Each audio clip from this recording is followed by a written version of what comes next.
a widescreen iPod with touch controls, a revolutionary mobile phone, and a breakthrough internet communications device. These are not three separate devices. This is one device, and we are calling it iPhone.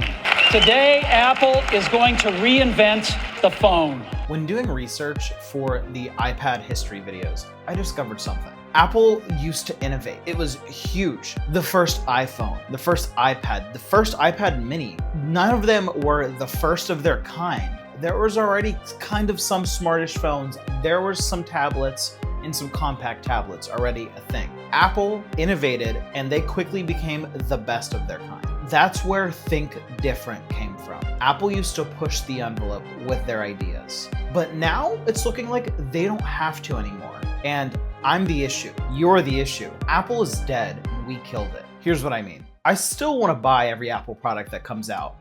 And if I had the money, I probably would. I'd want to buy it, test it out, no matter what Apple releases, good or bad. I'm still going to buy it, play with it, use it, and love it. Apple knows that.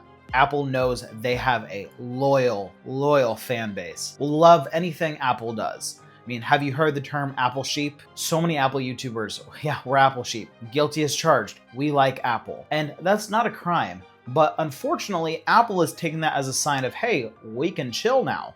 We can be lazy.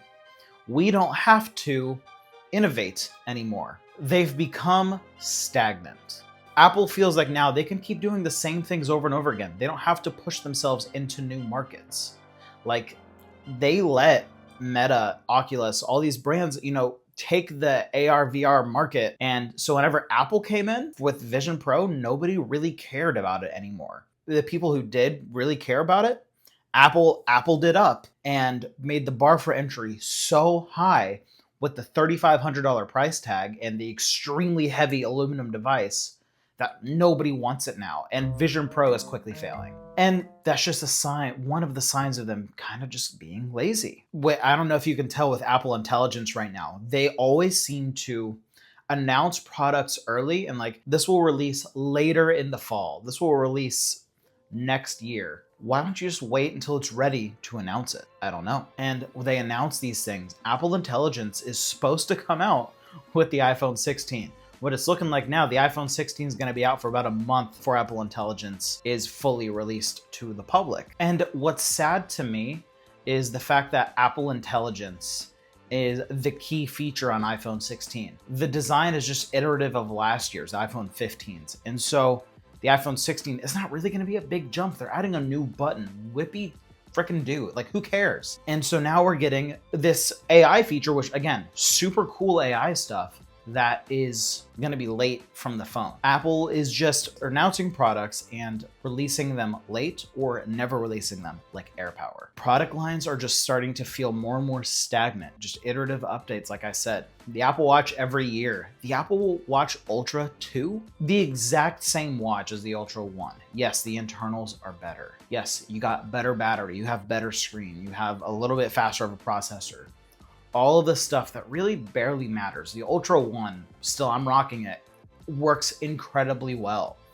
The only downside right now is the battery life I wish lasted a little bit longer, but as devices grow older, the battery life also deteriorates. That's the only reason I would want to buy a new watch, but I'm not gonna, because the Ultra 1 works just as well as the Ultra 2. But if I had the money, I'd probably want to buy the Ultra 2 because why not? That's just how Apple works. Apple knows that. Apple knows they have a loyal fan base that is locked in to the ecosystem. Have you noticed that the leaks and rumors of the next iOS updates, phones, the new watch coming out, they're all revolutionary, they're all really cool, they're all crazy, but whenever they come out, they're super tame. They're a very tamed down version of what the leaks and rumors actually were. And Apple always releases one really cool thing, like with the 16s, it's going to be, a capture button, I guess, and Apple Intelligence, but they never do crazy things anymore like they used to do. Apple is overly reliant on the ecosystem lock-in, and it's obvious. You have the Apple Watch, you have the iPhone, you have the AirPods. You can't use any of them without the other. They know that they can release whatever product they want. People are gonna buy it because people want a MacBook. People need a computer. What are they gonna buy if they have all the Apple stuff? They're gonna buy a MacBook. So they don't have to try because they already know they've already made the sale. So now they don't have to try when they're making it. They don't have to make as many MacBooks anymore because they still know we have this version here.